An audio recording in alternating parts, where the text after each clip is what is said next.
Hi mga mama! Welcome back to my channel! So today's video, kakatapos ko lang maligo and ano pa bang nagawa ko today? Naayos ko na yung body routine ko kasi this past few days, grabe, yung routine ko para na akong American citizen, tulog sa umaga, gising sa gabi. Grabe, ano bang nangyari sa buhay ko? Pero ngayon, makikita nyo, maliwanag sa labas, hindi po yan guni-guni lang.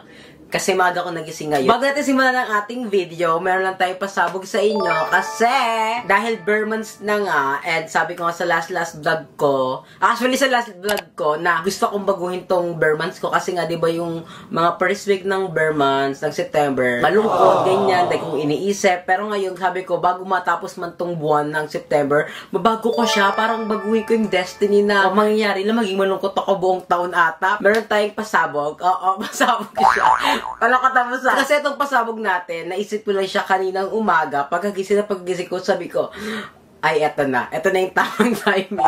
Eto na yung takdang panahon para baguhin ko yung nangyayari sa buhay ko. Dahil naisip ko, parang sa pagbablog ko, wala man lang akong binibigay sa inyo. Parang like ko ginagawa, pinapatawa ko lang kayo, ini-entertain namin sa buhay ko. Pero parang hindi naman kayo nagbe-benefit ng bongga. Parang sinasayo ko lang yung oras ko.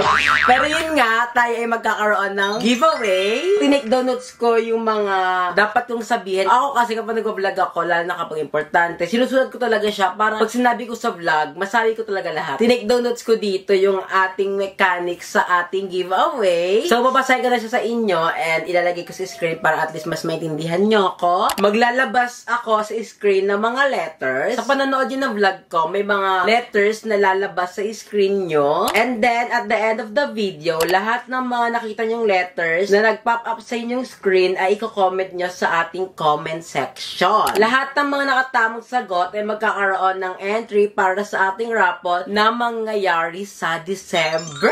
Oh my God, ang tagal pa pala.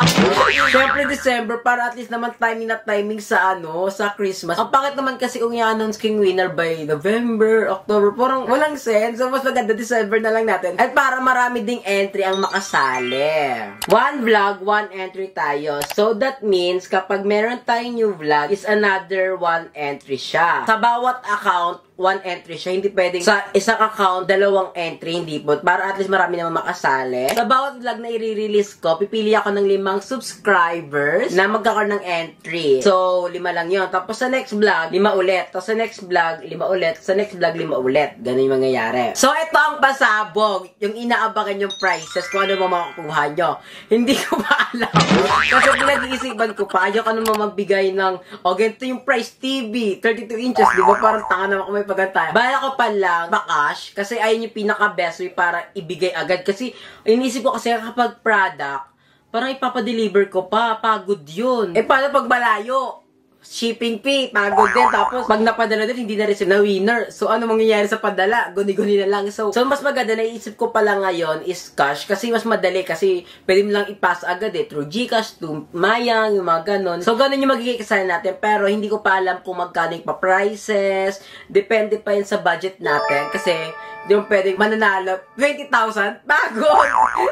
Ano naman ako, diba? Magpapasko kung malungkot, gipet, ganon. So, inisip ko pa kung magkano yung pa-price. So, baka naman sa mga very godmother, sa mga viewers ko dyan na nakakaangat sa buhay, parang maraming extra budget, i-message nyo lang po ako. Tapos, pag-usapan natin kung anong gusto nyo pa-prices. Kasi, malay mo yung mga very godmother, meron silang pag-giveaway like, siguro, tuwalya, tapos jacket, sapatos. As of now talaga, wala akong maisip na pa-prices kasi nga kaninang umaga ko lang to naisipan. So, baka sa mga following vlogs, masabi ko kung ano yung mga pa-prices na, yung mga updates. So, ayun lang mga mama. So, ngayon magluto na rin tayo ng alio e olio.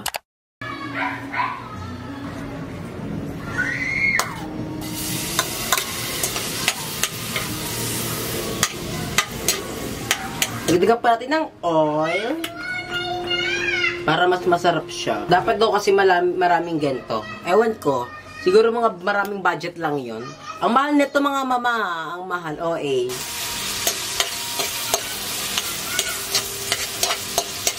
Ilagyan natin ng garlic.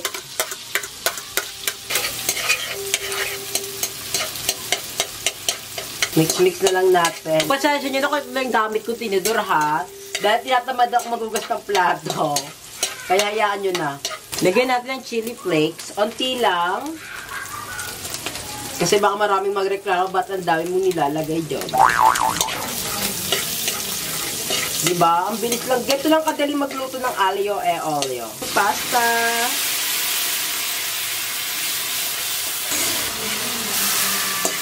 So, ayan. Tapos na tayo magluto. Ang bango niyo mga mama. So, taste test na natin. So, ayan. Tapos na tayo magluto. Ito yung kanyang itsura. Wait.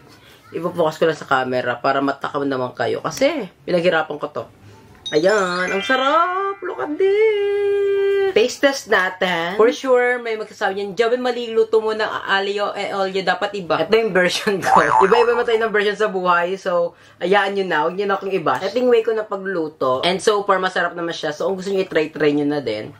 Taste test.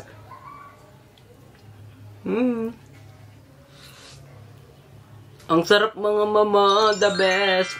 May mga nag-request sa akin na shrimp daw. Pero hindi kasi ako kumakain ng hipon mga mama. Ayoko ng hipon. Kaya, bacon na lang yung nilagay ko. And yung bacon, hindi ko masyadong niluto kasi yung bacon kapag lutong-luto, hindi ko bet yung lasa niya. Hindi ko nararamdaman yung sarap ng bacon. Kaya ganyan lang yung luto ko sa bacon. And meron din nag-comment na hindi daw olive oil nilalagay sa aglio e olio. Canola oil daw. Hindi ko alam. Sorry. And kasi nakikita ko sa vlog, kahit mahal yung olive oil, yun na lang binili ko kasi mababash naman ako kapag canola oil yung ginamit ko. Ang sarap niya. Pero kung papapiliin ako, aglio olio, carbonara, or spaghetti, mas gusto ko pa rin yung carbonara syempre. Pero eto masarap din naman. Kaso lang, yung lasa niya pang mayaman. Alam mo yun?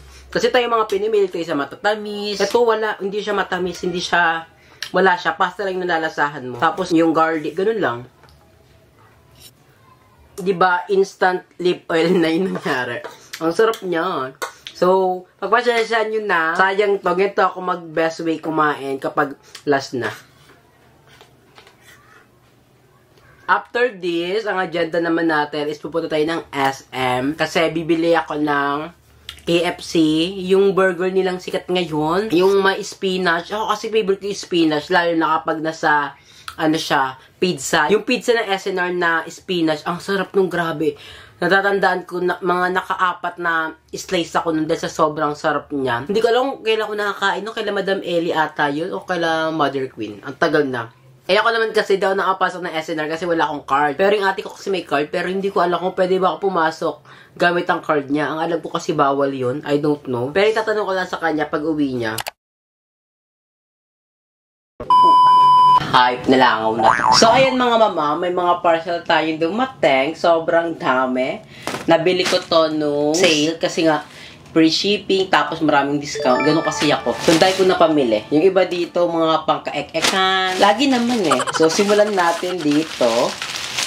69 pesos lang to. Buksan natin. Nakakainis yung langaw. Ang daming langaw ngayon kasi tag-ulan na naman. Tapos ginagawa pa yung daan sa labas. So, ang daming langaw, nakakainis. Ayan. Ay, ano to? May pa-previous sila. Hook. Bumili tayo ng ganito. Ayan o. Scrub to sa katawan. Pero hindi ganito color yung binili ko. Color green yun eh. Bakit itong color yung dumating? So, dati may ganito ako. Pero yung ganito ko dati, nabili ko pa sa Australia. Tapos, mga hayop na aso na to sila. Nikon, si King. Pinagngangat-ngat niya. Dalawa pinaghihilot. Si Rono. That time. Itong mga aso na to. Wala ka nagawa. Naan na nila. Magandang ganito mga mama. Kasi nakakatanggal talaga siya ng libag. Ganun talaga siya. Pero hindi ko alam kung itong product nila nakakatanggal pa kasi 69 pesos lang to. So, let's see. Ihabig ko kayo sa next vlog ko kapag naghilod ako. Kasi, nangangati ako ngayon. And sabi sa napanood kong TikTok, pag nangangati ka daw, dahil din daw yan sa dead skin. So, ayun. Try natin. Baka naman effective siya. Nangangati kasi ako. Tignan nyo dito mga mama. May sugat ako. Yung langaw. Nakikita nyo ba yung langaw? Visit na langaw. Nakakainis. Nakikisama sa vlog. Next item naman natin is ito yung nebulizer ng pamangkin ko. Binilan ko siya kasi Ipamahin ko kasi pumapasok sa school, may mga time na hinihika. Ang ano niya kasi nebulizer niya, di saksak. Tapos ito, binilhan ko siya ng nebulizer na di battery lang, tapos di rechargeable. Ayan siya, oh. Ayan. Nabili ko to ng 250 pesos lang. Tapos may kasama na siyang wire. And may kasama palit-palitan. Naawa kasi ako sa pamangkin ko, si Sayrin. Mahika kasi siya. So, every time pumapasok siya, nag-ano muna siya, nebulizer. Paano pagpauwi na siya, hinihika na naman siya. So, ayan, binilan ko siya neto. Nirequest sa ato ni mama, nabilang ko na yung pamangkin ko kasi naawa siya sa apo niya. So, ayan. In-unbox ko na lang din para at least makita natin kung maganda. Eto, hindi ko alam kung ano to. Pero, pag nabuksan ko na, alam ko na kung ano to. Ay! Eto, bumili ako ng trash bag. Ayan, kasi, dito sa kwarto, lagi kasi ako nagti-tissue, ganyan, pagkatapos maligo. Tissue lagi pa muna sa mukha. Tapos, kapag nagawalis ako, yung mga buhok na nahuhulog, ini-scotch tape ko, tapos wala akong paglagyan. So, may mga plastic naman ako, pero naubos na. Mura lang ito, 15 pesos. Tingnan ko nga kung malaki siya or maliit. Sana maliit lang, yung kasya lang sa box ko mismo. Dito lang siya kahaba. Ganyan lang siya. Ayan. Sakto to. Nakato. 15 pesos lang isa, kaya ginarab ko na. Kasi, bala ko lang ang bilihin is itong panali sa buhok. Panali sa buhok lang yung bala kong bilihin. At that time, yung ito lang i-check out ko, hindi siya naka-free shipping. Kasi ko, ay, kailangan ko pa bumili sa shop nila. Tapos, may nakita kong ganito. Tapos sabi ko, ay, ito na lang, kailangan ko rin neto. Kaya yun, naka-free shipping ako. Kasi ako, ewan ko ba, pag bibili ako sa mga shop, gusto ko talaga naka-free shipping. Ewan ko, parang ang natin sa akin kapag bibili ako sa Shopee tapos hindi naka-free shipping. So, ginagrab ko talaga yung opportunity na free shipping siya. Bumili ako ng gatong pang-ipit sa buhok. 4 to. Ay, 5, bongga. Ayan, bumili ako ng 5. Kasi, lagi ako napuputulan ng panali sa buhok. Kaya bumili na ako ng madami para pag nasira man if ever, at least meron kang pamalit. Pero parang ang bilis siya lang ding masira. 9 pesos lang kasi to. Pumiyak pa. 9 pesos lang kasi to. Ayun nga, parang mabilis lang din siyang masira. Pero iingatan natin para at least naman tumagal siya. Pero 9 pesos worth it na rin sa ganitong itsura. Kasi sa labas, pag binili mo to, mga nasa 15 pesos or 20 pesos. Dito naman tayo. Eto, alam ko na kung ano to. Kasi ito lang yung pinaka-iniintay kong parcel na dumating sa akin. Ano to? Eyelash. Sana nakikita nyo siya kasi may ring light tayo eh. Ayan o, eyelash. Ang maganda sa eyelash na to, hindi mo na kailangan ng pandikit. Ang kailangan mo na lang, yung pang ano sa ano. Wait, bumili ako nun eh. Ayan o, bumili ako ng ganyan. Ang purpose nito is, ito yung panghawak dito para idikit. Tapos ito kasi hindi mo na kailangan ng glue kasi may glue na siya. So ididikit mo na lang. Kaya ayun. Alam niyo naman mga mama kapag may gala tayo, may pupuntahan tayong magandang event, lagi lang ako nagpapa-eyelash. And na-realize ko yung eyelash ko kalbo na. Sabi ko, hala, ano nangyari? Kaka-eyelash ko. So natanggal na yung mga ano ko, yung mga pinikbat ako dito. Pero babalik ko naman yan. Pero parang it takes time. Ako kasi naisip ko, hala, parang nakakalbo na ako. Kaya bumili na ako nito para at least pansamantala kapag feel ko hindi ako confident, maglalagay na lang ako nito. Pero magpa-polish pa rin naman ako, pero hindi muna ngayon kasi nga nakakalbo na ako. Excited ako gamitin to one of these days. Gamitin to siya kasi mukha siyang maganda at makapal. Itong parcel na to, hindi ko muna siya i-unbox kasi PR package to, padala sa akin. Pinapagawa sila sa aking vlog para may criteria akong gagawin. So, syempre, pangat naman na i-unbox ko tapos hindi ko susundin yung pinapagawa nila, diba? Pangat naman yun. Tsaka ano kasi to, libre lang. Kaya sa next vlog ko na lang siguro to or sa following vlogs kapag nakuha ko na kung ano yung dapat gawin dito sa product na to. So, may idea ba kayo kung ano to mga mama? And lastly, itong product na nabili ko sa TikTok. Nakakaloka to. Ayan. Tibak panty na slimless. Ayan, ganito ang peg niya mga mama. Ayan. Trivia lang, 'di ba, nag-ano kami ni mama, nag-Boracay kami, tapos nag-island hopping kami. Siguro di man masyado nakakaalam. Hindi ako nakapag-swimming doon kasi yung si Junjun natin, pag naligo ako, babakat siya. Sabi ko, Ay, hindi nila ako maliligo, maling-mali. Soon kasi aalis ang mama, and then, merong ganap na mag-swimming. Tapos, bumili na ako neto kasi nga, para at least kahit maligo ako, hindi siya bumakat. Maganda kasi itong slimless panty, mga mama. Hindi talaga babakat si Junjun mo. Tibak siya at the same time, para hindi mahalata kapag naka-swimsuit ka. So, susuotin natin para may idea kaya kung ano. Bumili ako ng black, and bumili ako ng skin tone. Dalawa lang. Actually, di ko alam kung kasya to sa akin or maluwag. Let's see. Ganyan siya pag sinuot. Gusto nyo yun? Meron tayong try-on haul. Ayan. Ganyan siya pag sinuot, mga mama. Wait lang yung bra ko.